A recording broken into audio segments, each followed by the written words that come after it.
हिंदू नववर्षाच्या स्वागतासाठी नववर्ष स्वागत समिती पनवेल यांच्या संकल्पनेतून यंदाही भव्य गुढीपाडवा शोभायात्रेचे आयोजन करण्यात आले होते। यंदाचे हे 26वे वर्ष असून जल्लोषात आणि उत्साहात रविवारी सकाळी 6:30 वाजल्यापासूनच पारंपरिक वाद्यांचा गजर, मैदानी खेळ आणि विविध देखाव्यांसह ही शोभायात्रा मोठ्या उत्साहात पार पडली। यातच मराठी भाषेला मिळालेला अभिजात दर्जा, यामुळे संपूर्ण महाराष्ट्रात गुढीपाडवा आणि त्या निमित्ताने निघालेल्या शोभायात्रा यांना विशेष महत्त्व प्राप्त झाले। शोभायात्रेत इतिहास, भक्ती आणि सांस्कृतिक यांचा अनोखा संगम पाहायला मिळाला। यात्रेच्या आकर्षणात भर घालण्यासाठी तरुण-तरुणींनी पारंपरिक मराठमोळ्या विषयात अभिमानाने फेटे परिधान करून सहभागी झाले होते।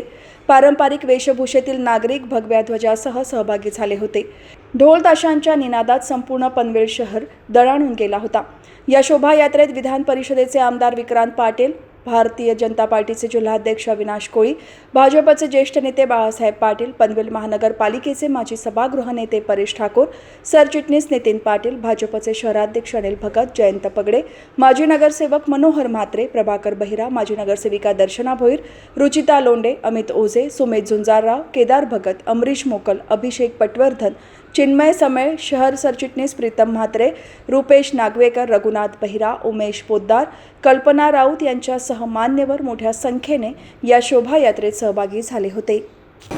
या इथे आपला मराठी नववर्ष हा आजपासून सुरुवात होतो। आजच्या दिवशी प्रभू श्रीराम यांचं अयोध्येमध्ये आगमन झालं।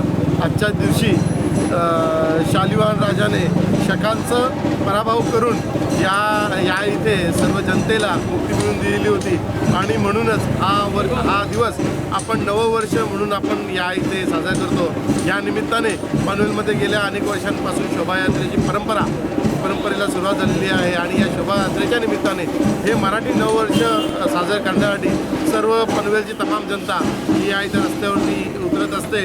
ह्या सर्वांच्यामुळेच आपली मराठी संस्कृती ही चिरकाल ही टिकणार आहे, त्याच्यामध्ये कोणतीही शंका नाही आहे। माझ्याकडून आपल्या सर्वांना या मराठी नववर्षाच्या आणि उद्याच्या दिवशी असलेल्या ईदच्या निमित्ताने सुद्धा मुस्लिम बांधवांना सुद्धा मी ते हार्दिक त्यांच्या सर्वांसाठी शुभेच्छा व्यक्त करतो। धन्यवाद।